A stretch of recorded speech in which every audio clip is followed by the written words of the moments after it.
दोस्तों, नाग पंचमी पर वाराणसी में स्थित नवापुरा जगह है जहां पर करकोटक नागी तीर्थ नागकूप हैं। इसे नागी तीर्थ को नागलोक जाने का रास्ता माना जाता है। वहीं इस कूप के बारे में यह भी माना जाता है कि इस कुएं से होते हुए पाताल लोक भी पहुंचा जा सकता है। आइए जानते हैं नागलोक जाने के रास्ते और इस कुएं से जुड़ी कुछ खास बातें। नमस्कार दोस्तों, मेरा नाम है विकास पवार और आप देख रहे हैं एबनॉर्मल एनर्जी। नागपंचमी इस साल 9 अगस्त शुक्रवार को है। पौराणिक मान्यता है कि नागपंचमी के दिन नागों की पूजा की जाती है। इस दिन नागों की पूजा इसलिए की जाती है क्योंकि माना जाता है कि इस पृथ्वी लोक को शेष नाग ने अपने फन पर उठा रखा है। इसलिए नागपंचमी पर धरती पर रहने वाले नागों का आभार व्यक्त किया जाता है। इसी के साथ नागपंचमी और नागों से जुड़ी ऐसी कई कहानियां हैं जो बहुत ही प्रसिद्ध हैं। एक ऐसी ही कहानी नागलोक से जुड़ी हुई है। काशी में एक ऐसा कुआं है जहां का रास्ता नागलोक से होकर जाता है। स्कंद पुराण में भी इस जगह का वर्णन मिलता है। काशी यानी वर्तमान वाराणसी में नवापुर नामक एक स्थान है जहां पर नागकूप स्थित हैं। करकोटक नागी तीर्थ नागकूप, जिसे नागी तीर्थ के रूप में भी जाना जाता है। यह कूप अपनी अथाह गहराई के लिए प्रसिद्ध है। कहा जाता है इस कूप का संबंध पाताल लोक से है। इस कूप के बारे में कहा जाता है कि अगर कोई व्यक्ति नागलोक जाना चाहता है तो नागकूप से होकर जा सकता है।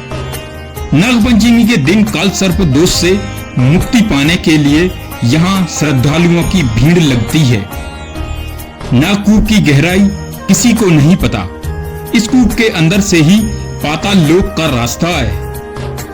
माना जाता है कि इस कुएं से कई बार कई रहस्यमय आवाजें भी सुनाई देती हैं। काल सर्प दोष की पूजा के लिए पूरी दुनिया में सिर्फ 3 जगह हैं। इनमें से एक कुंड यह है जो सबसे महत्वपूर्ण है। कहते हैं इस कुंड के अंदर 7 और भी कुंड हैं। माना जाता है कि यहाँ से पाताल लोक जाया जा सकता है। हालांकि कोई भी इस रास्ते पर जाने की हिम्मत नहीं जुटा पाया दोस्तों, क्योंकि कोई भी व्यक्ति इस रास्ते को पार नहीं कर सकता। नागपंचमी के दिन पतंजलि भगवान सर्प रूप में आते हैं। इन्हें भगवान अवतार भी माना जाता है।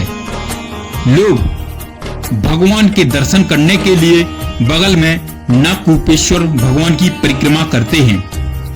भक्तों की गहरी आस्था है कि नागपंचमी के दिन भगवान पतंजलि के दर्शन मात्र से सारे दुख दूर हो जाते हैं, जो कि भगवान महादेव का रूप है और मनोकामनाएं पूरी होती हैं।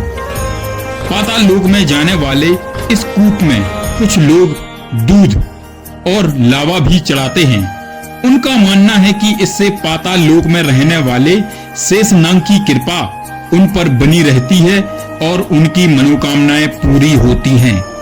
इस कुएं के आसपास कई प्रजातियों के सांप भी निकलते हैं दोस्तों, लेकिन स्थानीय लोगों का कहना है कि ये नाग किसी को भी कोई नुकसान नहीं पहुंचाते। अगर दोस्तों आपको नागपंचमी से जुड़ी इस कथा को सुनकर अगर आपको अच्छा लगा या आनंदित हुए हैं तो प्लीज मेरे चैनल को सब्सक्राइब जरूर कीजिएगा। मैं आपको ऐसी ही कथाएं जरूर सुनाता रहूंगा। ओम नमः शिवाय, जय हो।